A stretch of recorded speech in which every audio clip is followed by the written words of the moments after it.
rendez-vous de l'exportation, spécial financement de l'exportation. C'est un point extrêmement important pour les PME-PMI qui se développent à l'international. Et nous avons à ma droite Bernard Dunis de la COFAS, le Saint-Christophe effectivement des exportateurs. La COFAS étant bien connu puisqu'il est gestionnaire des assurances prospection, il va nous en parler dans quelques secondes. Et à ma gauche, j'ai Arnaud Perlong de Oseo qui est peut-être plus nouvellement arrivé sur le terrain de l'exportation, même si Oseo est extrêmement connu des entreprises. Alors, financement d'exportation, la COFAS connue depuis, combien ça fait 40 ans que l'assurance prospection existe? 1953. 1953. Alors, par contre, les procédures sont très récentes, sont toutes neuves, elles ont complètement été rénovées depuis 18 mois, il me semble. Totalement rénové, ce serait un peu excessif, largement étendu, essentiellement pour faire en sorte que les grandes entreprises, les établissements intermédiaires, jusqu'à 500 millions puissent y avoir accès, ce qui n'était pas le cas précédemment, puisqu'on plafonnait à 150 millions d'euros de chiffre d'affaires annuel. Il y a eu des aménagements pour faciliter l'exportation des sociétés innovantes, pour favoriser... C'est beaucoup plus simple aujourd'hui, quand on est une petite entreprise, de faire appel à des financements de la COFAS. C'est aussi simple que précédemment. Et pour les grandes entreprises, c'est possible alors que ça ne l'était pas précédemment.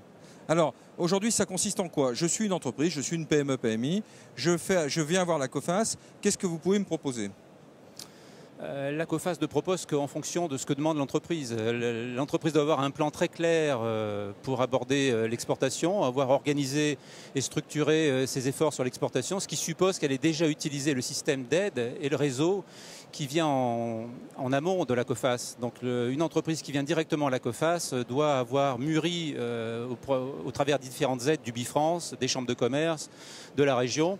Et une fois qu'elle a atteint une certaine maturité, qu'elle veut se lancer sur quelque chose de structuré et d'engageant, avec un investissement souvent d'un montant conséquent pour ses propres finances, elle va effectivement venir voir la COFAS pour bénéficier d'un soutien financier pendant ces périodes de prospection, d'une couverture contre le risque d'échec commercial si jamais ces efforts ne sont pas couronnés de succès, si le chiffre d'affaires n'est pas au rendez-vous, et évidemment d'une optimisation de trésorerie grâce au système COFAS qui vont lui permettre de préfinancer ses dépenses de prospection, soit par des avances COFAS, soit par des concours bancaires, soit en utilisant le prêt pour l'exportation d'Oseo.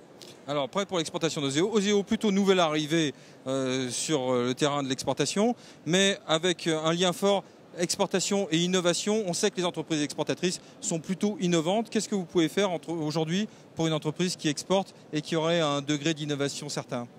Alors, vous savez que la mission d'Oseo, c'est d'accompagner le développement des PME tout au long de leur vie.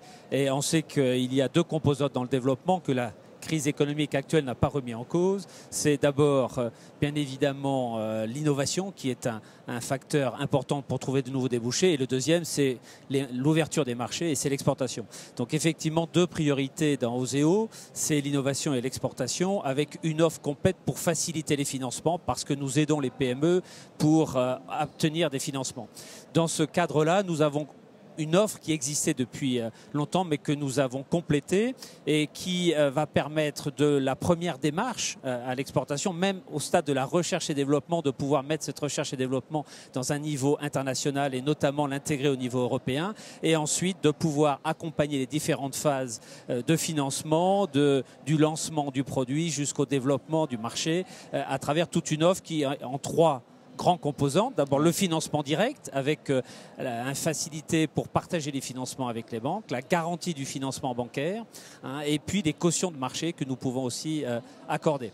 Alors nous avons complété l'offre de marché puisque c'est notre rôle à travers effectivement, vous avez évoqué le prêt pour l'export qui est dans le cadre de la première démarche et M. Dunis a évoqué effectivement assez rapidement dans l'utilisation des produits de la COFAS ensuite la possibilité de compléter par le prêt pour export pour faciliter les premières démarches, un prêt de jusqu'à 80 000 € pour financer les premiers salons et les premières dépenses immatérielles que va engager l'entreprise. Les dépenses de la COFAS ne sont-elles pas plafonnées? C'est-à-dire quand on fait appel à vous, Bernard, il n'y a pas de plafonnement dans les dépenses, c'est le plan de prospection de l'entreprise que vous prenez? Oui, enfin tout ça rapporté aux capacités réelles de l'entreprise et à la dimension des efforts de prospection qui sont engagés. Il y a quand même une certaine raison à respecter. Très souvent, des entreprises viennent nous voir avec des budgets complètement disproportionnés, c'est-à-dire ça peut être 3-4 fois leur fonds propres. Non, on reste quand même très raisonnable.